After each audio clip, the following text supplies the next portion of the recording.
rather than concentrating on the negative, i.e., oh, I've done something terribly wrong, concentrate on the positive. In other words, okay, now I'm going to learn how to do it right.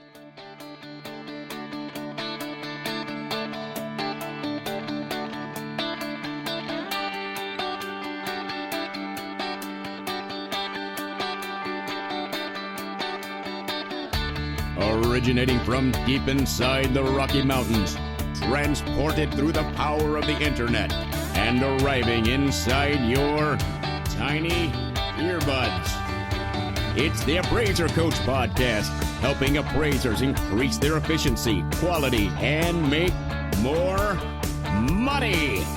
Here's the guy who makes it his life's mission to create value for real estate appraisers nationwide. Your host and the Appraiser Coach, Dustin Harris. Welcome to the program, everybody. Another Dear USPAP instructor coming up with Mr. Tim Anderson. First, want to remind you that we're sponsored by three great companies, OREP Insurance being one of them. Folks, OREP is including all kinds of benefits as you are a member. In fact, one of those is some continuing education that my good friend Tim Anderson does.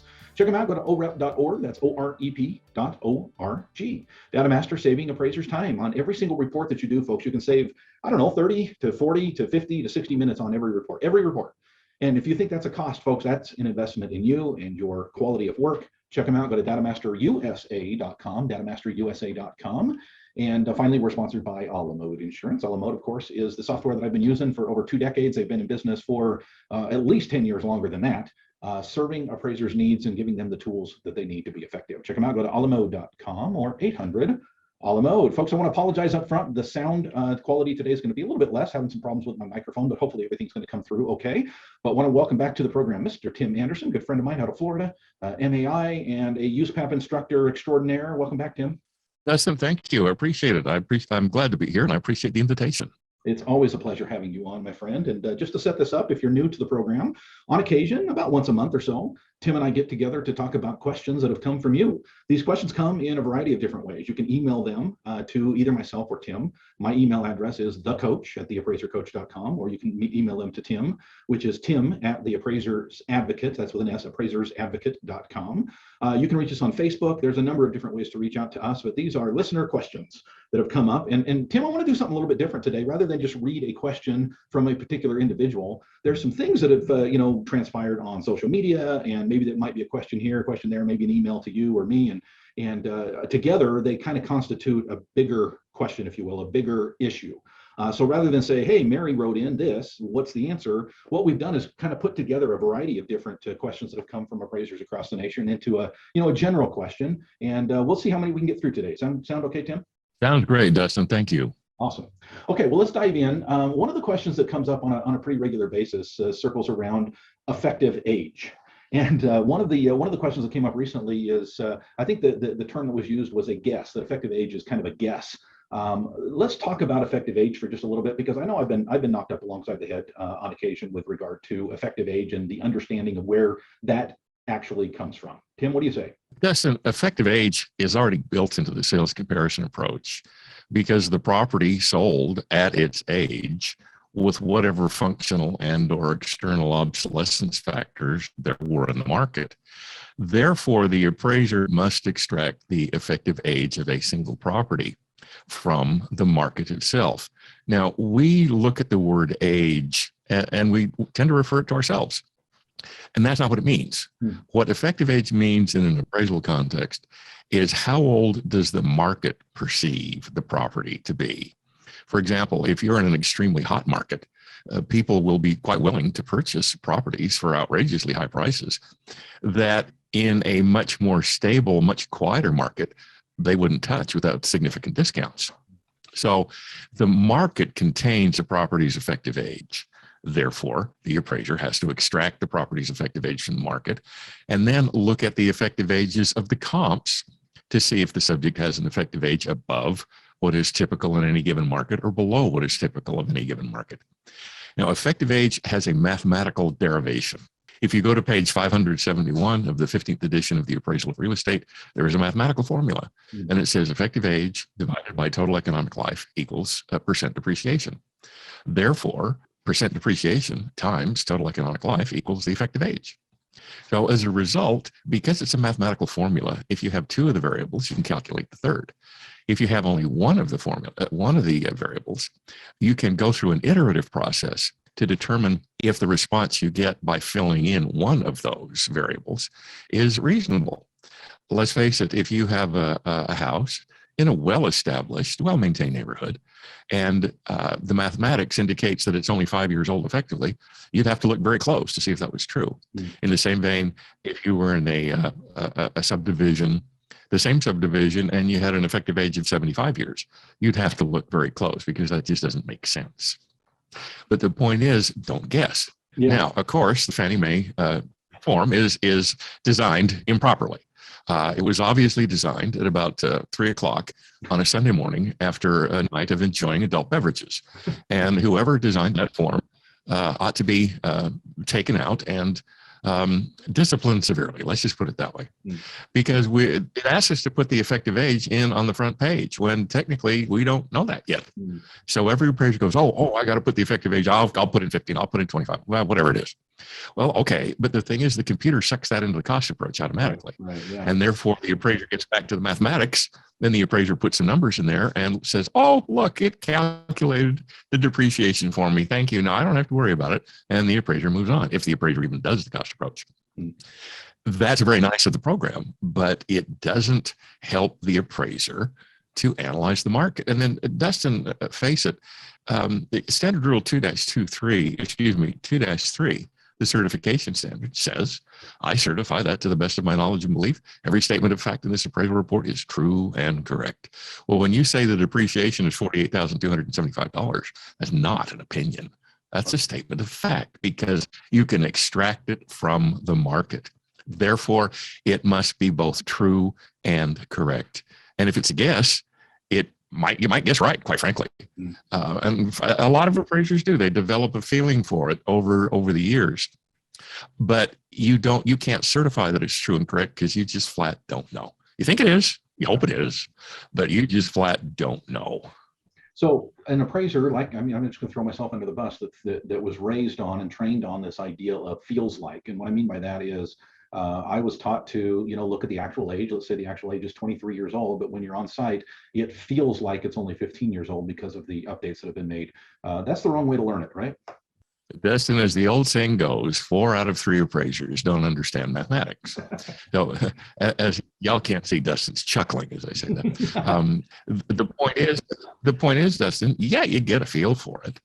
And there's nothing wrong with saying, I'm going to take a guess and call it 18 years. But then go back to your office and figure it out. Sure, and if you said 18 years and you get it 15 to 20 years, okay, fine.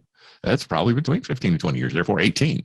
But because it is extractable from the market, because it is mathematically calculable easily, we don't guess. We have to extract that from the market. And we certify that we did as soon as we sign the certification in the appraisal report. Now, you talked about a reference for those individual appraisers who are gobsmacked right now, driving around, taking their comp photos, and like, what did Tim just say? I can't just come up with the effective age while I'm on site. Tell us again the steps that we need to go through to educate ourselves. You gave a reference there. I believe it was the Appraisal of Real Estate book. Tell us more about how we can learn how to do this properly. The page 751 of the 15th edition of the Appraisal of Real Estate contains that mathematical formula. And then basically what happens is, okay, a house sold for $400,000 and the site's worth 300. Therefore, the improvements are worth, the site's worth 100. Therefore, the improvements are worth 300. Well, you just kicked out the site value to get at the contributory value of the improvements, both horizontal and vertical. Then basically what you do is you go back and you say, all right, what would it cost me today to build those at current cost? And let's say it costs $425,000. Well, that means there's $125,000 of depreciation. And that $125,000 of depreciation is X percent, is X number of dollars per year, and is X percent of the cost to build per year. And then what happens is you say, okay, let me see. Let's assume that the property has a total economic life of 65 years. Many cost manuals are set up for depreciation on that basis, 60 to 65 years. Right. Then you say, okay, I'm sorry, go ahead. No, I'm just agreeing with you. Yeah, I use Marshall Swift, and I think that's about 60 in our area. 60 to 70, depending on the quality of construction. Yeah, but that's typical. Then you say, okay, let's see. Let me pretend it's effectively 30 years old. What kind of effective age does that indicate mathematically? And then you go through that iterative process a bunch of times until your answers start to center on one. And when your answers start to center on one and say the effective age is 19 years, then you're safe in saying the effective age is 19 years. Or if you want to say, you want to give a range 15 to 20, okay, that's fine. You've supported it right out of the market, which is the appraiser's ethical responsibility. Right. And there are programs out there that'll help you with this. And there are seminars, et cetera, that will also help you with this. And I'll almost guarantee you that if you ever get an invitation to spend the afternoon chatting with your state appraisal board, that question will most likely come up. And when you can say, well, here's the math behind it, and here are the 27 iterations I went through to get to my estimate of effective age of 19 years, the board is going to say, okay, thank you, and back off and go to something else. Whereas if you say, well, yes, that's the benefit of my experience. Well, okay. But nowhere in it does USPAP say, oh, and when all else fails, just depend on your experience. No, right. It says, appraiser, you will support your adjustments, et cetera, out of the market. Yeah. We're talking with Tim Anderson. He is the appraiser's advocate and an individual that really knows his stuff. When we get back, Tim, I want to talk about some of the things that you alluded to, specifically the site value. We had a question come in about site value and where to get that, and also the cost approach and the importance of that side of things. First, I want to pause here and remind you of some importance of some other things, such as Alamode software. Alamode, of course, is the leader in software for appraisal writing across the nation. There's a reason that they lead the pack, my friends. And if you have tried out their services, you know what I'm talking about. Their in-field tools, as well as their desktop tools to allow you to be able to do more, to be able to accomplish more, to be able to support. Tim used that phrase earlier, supporting your adjustments. Alamode can help you, not do it for you, but help you to do so. Check them out, go to alamode.com or pick up the phone and call them at 800-ALAMODE. We're sponsored by OREP Insurance at the top of the program. I told you that OREP offers all kinds of benefits. A couple years ago, I actually took all of my CE for my state renewal through OREP. And guess how much it cost me, folks? Absolutely nothing.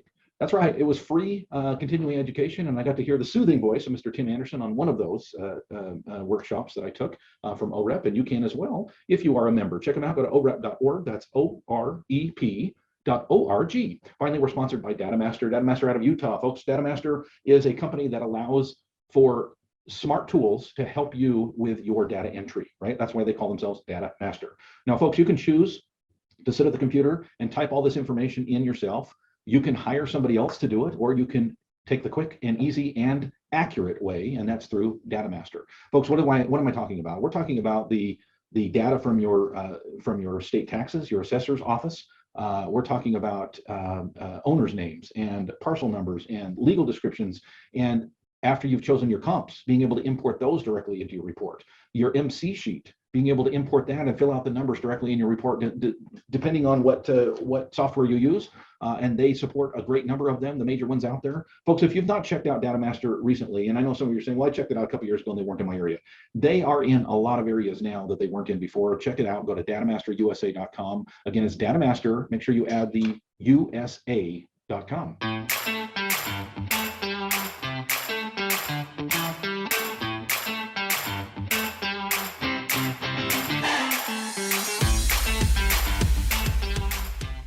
All right, folks, welcome back to the program. Another dear USPAP instructor with my good friend, Mr. Tim Anderson. Tim, welcome back. Hi, Dustin. Thank you. It's good to be here. So I appreciate your knowledge, your insights, and what we're dealing with today, folks, is a variety of different questions that have come in. I would even say over the years, Tim, wouldn't you agree that we didn't get all this information in the last couple of weeks? These are kind of a conglomeration, if you will, of standard questions that come to me on a frequent basis. Yeah, I tend to get a lot of short questions. How do I do this? Why is that necessary? Et cetera, et cetera, et cetera. So, and basically what I find is that appraisers absolutely want to do the job right, but they've never been shown how to do it, or they've never been shown where to go get the answer. So that information is all available. The problem is it may not be available easily. Yeah. Yeah, talking about effective age, what we just went through, that stuff I've developed over about the last 10 years Right. In studying the issue. But no, all the classes I've taken, I've never gotten that deeply into the concept of effective age. Yeah, and I'm glad you brought that up, because I think that when appraisers sometimes put themselves out there, I know this happens a lot on social media. It won't happen on the All-Star Group Facebook page, for example, but it does happen on some of those more public pages out there, where someone will jump on, they'll ask a question, and instead of someone else being friendly enough to answer that question, they're kind of berated, like, how could you not know that? What are you, stupid? How long have you been appraising? And that's never going to be something that happens on the All-Star team. That's never going to be something that happens here. The fact that these questions come up is, and someone who might be listening to this, Tim, I think you would agree with this. If they listen to the first half of this, and we're talking about effective age, if somebody's saying, well, gee, I guess I've been doing it wrong, boy, I really need to feel stupid and feel dumb and feel like I'm worthless. In no way would we push that at all. This is an opportunity for us to get better, right? Yeah, that's the whole purpose of it. Rather than concentrating on the negative, i.e., oh, I've done something terribly wrong, concentrate on the positive. In other words, okay, now I'm going to learn how to do it right. Yeah. This next question came from a personal experience that I had just recently, where I had another report in front of me from another appraisal office locally. And as I looked through it, this was not an official review. There was nothing official put out there. It was just something I was looking through, and I got to the cost approach, and the individual had utilized the assessor value for the lot, the site, if you will. What's wrong with that, Tim? Justin, nothing if you want an invitation to meet with your state appraisal board one afternoon. Yeah. The issue, Justin, is okay, let's start at the beginning. The ethics rule says the appraiser is not going to do anything to mislead the client, and not going to do anything to mislead the client. So as a result, to say, oh yes, it's my opinion that the value of the subject site is $500,000, when in reality, the appraiser has not formed a value opinion, the appraiser just copied it from the assessor's website, is misleading. And the definition of misleading includes hiding pertinent facts. Aren't they kind of taking responsibility? Sorry to talk over you, Tim. Aren't they kind of taking responsibility for that when they say, in other words, I don't remember the exact verbiage, but this individual had put, let's say, $500,000 on the site value, and basically said, well, there's no comps available, therefore the assessor site value was used instead. Okay, now let's get into competency. There are 6 ways to come up with a vacant site value. 3 of them are applicable in the appraisal of residential real estate. That is comparable sales, the one we traditionally look for. That is allocation, and that is extraction. So for the appraiser to say there were no comparable sales, therefore I went with something that is not market value and does not meet the definition of market value, is to hold your hand up, wave a bright red flag while setting off a signal flare and a siren saying, I'm incompetent because I don't know how to come up with a vacant site value. That's not where you want to go. So if that is a standard practice, then that appraiser has the opportunity to find out how to do it right. And, Dustin, let's face it, off the air, we have talked about this. We've talked about various lawsuits that are going on. Right. And one of the reasons, Dustin, these are so bad for us is because when some appraiser makes a serious mistake, well, obviously you have to empathize with the appraiser because we're all human. But when an appraiser makes a serious mistake, it paints all of us with a bad brush. Therefore, when we do things the way we're supposed to do, not only are we giving the public a reason to trust us and what we do, we're also supporting our fellow appraisers because we're saying, yeah, I'm competent. I know what to do. And when when the state decides an appraiser did not act competently, then the public who was harmed by that action is not going to go to a cocktail party and say, oh yes, my appraiser treated me so well, other than a small mistake over effective age. No, at the cocktail party, the gossip is going to be that appraiser was a complete moron. He didn't have a clue what he was doing. And then somebody's going to say, well, you know what? I had a bad experience too. All right, now you have 2 points by which to connect the line. And that line is going to go from those 2 points to every other appraiser in the United States. So as a result, when we act professionally, when we comply with what USPAP requires of us, when we are competent, even before we agree to accept an assignment, we make not only ourselves, but our fellow appraisers look better. The opposite, unfortunately, is also true. Okay. On that vein, I want to talk a little bit about the cost approach. And I will just throw this out there before we even dive into these. I'm gonna give you two questions, two different individuals, but you can take them in any order you want. But I will say this, Tim, to your credit, I have learned more about the importance of the cost approach and more about how to do the cost approach since you and I have become friends than anywhere in my career. And so, folks, I give you that not just to pat Tim on the back as an expert in this field, but also to let you know you need to listen up because this guy knows what he's talking about. All right, Tim, with that setting, there's a couple of different questions that came up. And again, I'm just going to paraphrase. One of them I would say is, paraphrase, the cost approach kind of sets the upper limit of value, right? That's question number one. Question number two is, when it comes to older homes, the cost approach doesn't really work. It's not applicable because, let's face it, depreciation is too hard to calculate. I'll let you take those in any order you want. Again, first one is the cost approach setting the upper limit. The second is in older homes, it doesn't really apply anyway. Okay, well, let's talk about the cost approach setting the upper limit of value. Please find in the appraisal literature where it says that. It cannot set the upper limit of value per the principle of substitution, which says that somebody is not going to pay $800,000 for a house they can get for $700,000. It makes no sense. Okay. So what sets the upper limit of value is the sales comparison approach. Now, the cost approach, in my opinion, is lousy at figuring out a value. It's too complex. It's too cumbersome. It's too fraught with assumptions, really, to depend on it to any great length to come up with a value opinion. Its beauty is in its ability to take the sales comparison apart to see if that number is reasonable. Now, that's what you should use it for, not for trying to come up with the value of the house. Because let's get into the issue of entrepreneurial profit. A lot of appraisers think entrepreneurial profit is in the basic cost. They use $115.73 per square foot. No, it's not. Because entrepreneurial profit is a profit only the market can bestow. You can't build it in. Go back to 2007. The market's crashing. If you could build an entrepreneurial profit in, why did people stop building? They stopped building because there was no profit. The market wouldn't reward them for building a house. So, and in the cost approaches we have it, there is no entrepreneurial profit line anyway. There are reasons for not including it. I'm not going to go into it here. But the point is, the cost approach cannot set the upper limit of value through the principle of substitution. Nobody's going to pay $800,000 for a house they could buy for $700,000. So the statement that the cost approach sets the upper limit of value is ludicrous, fallacious, and just plain dumb on its face. Okay. Let me as to can I talk about this a little bit, Tim? Of course. And I think I know the answer to this, but I want to hear it from the expert. What if an appraiser is listening and saying, well, Tim, you say that someone's not going to pay $800,000 for a house that they can get for $700,000. What about that custom home that they are willing to pay more than market value for?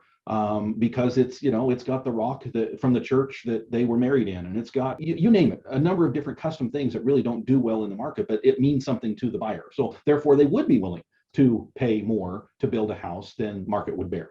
And remember, if your house is built from the stone of the church in which you were married, you have weapons. Anyway, the point is, finally, okay, you got that one. I'm glad that one had to sneak up on you. Okay. The point is, Dustin, we don't appraise houses. We analyze markets and then extrapolate that knowledge to individual properties. So yeah, has anybody ever overpaid for a house? Yeah, of course they have. Has anybody ever gotten a house at a bargain? Yeah, of course they have. The point is to say, well, all I got to do is find one buyer who will pay my price. Oh, okay, in that case, go down to the store, buy an apple, and then set up an Apple stand in front of the store saying Apple, $1 million. And if anybody's dumb enough to buy it, you're going to make a lot of money. But chances are you're going to stand out there through a number of winters before anybody's dumb enough to pay $1 million for an apple. Yeah. Oh, yeah, your statement, Dustin, is quite true, but that's not what we do. Right, we analyze and make. Pardon me? I said that's not what we're valuing, right? We're not valuing cost to the individual buying, the stone from the church that they were married in. We're looking at market value, and that's the difference, right? Right, and what you're talking about is value in use, which is not typically why an appraiser gets hired. So what you pay for a house is up to you. That's not our call. Our call is, all other things being equal, what does the market indicate that house is worth? Okay. Now to the other one, the cost approach is not applicable in older homes. That too is complete silliness. The cost approach is applicable, period. The proper question is, how reliable is the cost approach? So as a result, in order to determine whether the cost approach is reliable or not, you have to do it first and then look at the answer and say, does this make any sense whatsoever? Does this tell me anything the sales comparison approach didn't tell me? And if it doesn't answer those questions positively, then you have just proven out of the market that the cost approach is not applicable for that particular assignment. But to make the statement, the cost approach is not applicable in older homes because depreciation is too hard to calculate is not an opinion. It's a statement of fact. Therefore, it must be both true and correct. And where is the market support for that conclusion? Excellent points. Tim, I want to tell you a story. This morning I was on a mastermind with a group, and one of the individuals in there, we will keep her anonymous, had a run-in with the state, and she reached out to you, and you were very helpful. She could not say enough good things about Mr. Tim Anderson. Tell us more about that service that you provide as the appraiser's advocate for those that find themselves before the state board. Dustin, thank you. When that letter arrives, once you recover consciousness, the first thing you do is you call your E&O people. Your E&O isn't going to go up. They're not going to drop you as an insured. You're just complying with your contractual agreement with the E&O to let them know what's happening. Then you call me. And am I plugging myself? Yeah, I'm plugging myself. But you call me. And okay. And I will work with you to determine if, first of all, the complaint comes in, and most complaints are stupid. The homeowner's all upset because that silly appraiser didn't appraise my house for enough, and I couldn't get the equity and buy my boat. Well, okay, but that's got nothing to do with the appraisal. So, but what happens is once the state gets a hold of the file, the state is basically on a fishing trip. I can help you with that. I also recommend that you get counsel, because once it goes to the state, it's really not an appraisal issue. It's a legal issue. And then your counsel is going to need expert help in finding out what the appraisal issues are in order to defend them legally. So, or what I prefer, Dustin, is I prefer appraisers come to me before they get that letter. Let me go over some of those reports. Let me point out the strengths and the weaknesses, because I look at it from a standpoint, not as a reviewer, but from a standpoint of a state investigator, because I know what they look for and what questions they ask. And for example, just as a loose example, it's very common for appraisers to say the subject's highest and best use, or the subject site's highest and best use has improved is the present improvements, period, paragraph, move on. Well, that's probably true, but what's the support for that conclusion? And so that sentence should read, the improvements are the present improvements are the highest and best use of the site has improved because, and then you list 3 or 4 or 8 reasons that that's true. So it's not that appraisers don't know what they're doing. It's that they don't know how to explain well what they did and why they did it. So I can help with that. And then if it goes to a formal charge with the state, which not all do, by the way, right, then I can coordinate with the attorney relative to legal strategy and tactics. So, I don't appraise anymore. I've been retired for some time, but I help my fellow appraisers, and I write and I blog and I podcast and ride my bike and take naps. But the fun part is working with my fellow appraisers. Love it. How do people get a hold of you, Tim? Tim at theappraisersadvocate.com. Thank you, Mr. Tim. We'll talk to you next time. Dustin, thank you. It is always a pleasure. Please accept my best to your family. And to yours. You've been listening to the Appraiser Coach podcast with Dustin Harris. If you like what you hear, please give us a 5-star rating and post a short review on iTunes. For more in-depth insider information on how you can make more money as a real estate appraiser, visit theappraisercoach.com and sign up for the All-Star team today. Thanks for joining us. And now, get out there and create some value.